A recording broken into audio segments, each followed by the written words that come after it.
I'm Henry Ford, the founder of the Ford Motor Company. Today I'm going to tell you not just how an automobile brand was born, but how an entirely new approach to industry came to life, and what I experienced along the way. I was born on a farm on July 30th, 1963. We lived and worked together with my family on my father, William Ford's farm. I was the oldest of 6 children, and it was expected that I would take over the family business one day. But my interests were very different. Even though I tried to help my family, I found farming hard and exhausting. Ever since I was a child, I've had a deep fascination with machines and technology. That was what truly excited me. When I was just 12 years old, my father gave me a pocket watch as a gift. I couldn't resist the urge to take it apart and examine its mechanism. Before long, I had figured out how it worked and how to disassemble and reassemble it. Not long after that, people around me started bringing me their broken watches to fix. When I was 13, we went on a school trip to a factory in Detroit. That was the first time I saw a steam engine, and it changed everything for me. From that day on, my interest in engines started to grow. I realized steam-powered engines had huge potential, especially in transportation.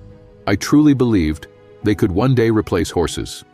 When I was 15, I lost my mother unexpectedly. She was my greatest supporter, and her absence left a deep impact on my life. Being on this farm was now causing me great pain. This farm in Michigan held so many memories of us together. When I turned 16, I decided to leave my father's farm and go to Detroit. When I arrived in the city, I started working at a streetcar manufacturing company called Michigan Car Company. Shortly after, I began working as an apprentice at James F. Flower & Brothers Machine Shop. I was earning $2.60 per week, but that amount wasn't even enough to cover the rent. In 1882, when I turned 19, I had to return to my father's farm, back to Michigan. But I still hated farm work. Fortunately, by that time, steam engines had already begun to be used in agriculture. Luckily, my father had purchased a portable steam engine. I spent most of my time on the farm with that machine. After a while, I became so skilled with steam engines that one of our neighbors paid me $3 to operate his steam engine. My interest in, and talent for, machines began to spread quickly. Word of it even reached the regional representative of the Westinghouse Steam Engine Company in New York, and the company offered me a job. My task was to install and maintain Westinghouse steam traction engines in the southern Michigan area. In 1885, I met Clara Jenn at a New Year's party, and we got married a while later. As a wedding gift, my father gave me 40 acres of land, but I had different plans for that land. In 1891, my wife and I decided to move to Detroit. Around that time, I came across an article in a British magazine. It was about a gas-powered internal combustion engine. This engine had been developed by a German engineer named Nicholas Otto. While steam engines needed about 30 minutes to build up enough pressure to run, the internal combustion engine could start right away. These engines were starting to gain popularity in Europe, but they were still mostly unknown in America. By chance, I met someone in town who owned an internal combustion engine. That day, I made up my mind. I was going to learn how it worked. To gain more knowledge about this engine, one that ran with an electric spark, I started working as an engineer at a company called Edison Illuminating Company. That's also where my long-lasting friendship with Thomas Edison began. Working with him would change the course of my journey. The Edison Illuminating Company was supplying electricity to thousands of homes in Detroit, using steam-powered generators, and I already knew steam engines like the back of my hand. I quickly became a valuable part of the team. 2 years later, I was promoted to chief engineer. I spent all of my free time working on building my own internal combustion engine. After a long period of effort and countless experiments, I built my first vehicle in 1896. I named it the Quadricycle. The vehicle was essentially made up of 2 bicycles placed side by side, powered by a gasoline engine. It had 2 forward gears but no reverse gear and no brakes. Since it also lacked a cooling system, the engine would overheat quickly. I decided to improve the design, and the first thing I did was add a cooling system. Later on, I sold the vehicle for $200. With the support of the mayor of Detroit, I developed my second experimental vehicle. This new machine was larger and more durable, and wealthy residents of Detroit wanted to take it for a test drive. One of them, William Murphy, invested in me so I could start my own company. In 1899, I founded the Detroit Automobile Company, but disagreements with investors and problems in the supply chain led to the company's failure. We were sourcing critical parts from different companies, and constant delays became an issue. It took me 6 months to produce the first vehicle. I called it the delivery wagon, essentially a horseless carriage, and in 2 years the company had only managed to build 20 of them. The investors began to lose patience, and eventually they voted unanimously to remove me from the company. Even though my first company had failed, I remained optimistic about automobiles. I shifted my vision and decided to build race cars instead. At that time, race cars were quite popular in America. It was a good opportunity to demonstrate the quality of my vehicles. A year later, the race car I built, called Sweepstakes, defeated the car of automobile manufacturer Alexander Winton and the country's leading race driver. This 26-horsepower vehicle's victory quickly made a big impact and helped regain the trust of investors. I reconnected with the investors from the failed Detroit Automobile Company, and together we agreed once again to establish a new car manufacturing company. On November 30th, 1901, we founded the Henry Ford Motor Company, with me as chief engineer.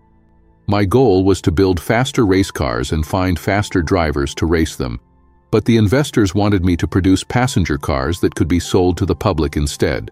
This led to more problems between me and the investors. A year later, they brought in Henry Martin Leland to replace me. I was forced to leave the company that carried my name. My second company had also ended in failure. The company was later renamed Cadillac Motor Car Company. I continued building race cars with Tom Cooper, a former bicycle racer. In 1902, the new race car we built together had 80 horsepower. I convinced Barney Oldfield, another former bicycle racer, to drive it.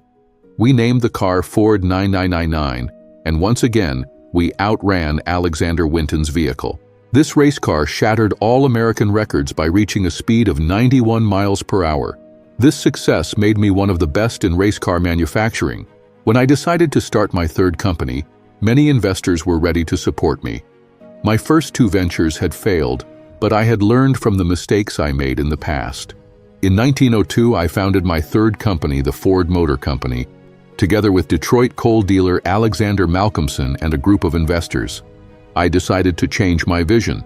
Instead of building expensive cars for the business world, I would now focus on producing affordable cars for ordinary people. I conducted countless experiments to solve engine and design problems. Out of the 20 cars I had designed, I chose one to manufacture and named it Model A. Within a few weeks, my first car rolled off the production line. Model A was a 2-seater car with 8 horsepower. In a short time, our company began producing new models. The journey that began with Model A continued with Model B, Model C, Model F, and other models.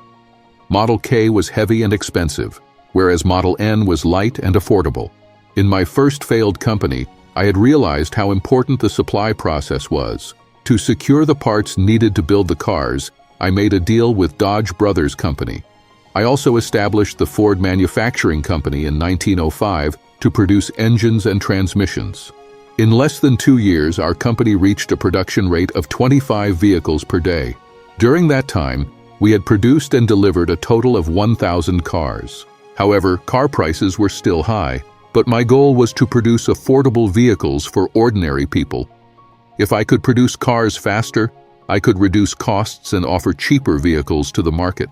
One day, during a visit to a slaughterhouse in Chicago, something interesting caught my attention. Cow carcasses were moving along an automated conveyor belt, and each worker was performing only a specific task. The workers moved in harmony along the line without getting in each other's way. Like the gears of a machine, everyone was focused on their own job, and the result was an incredibly efficient system. I decided to apply this method to automobile production.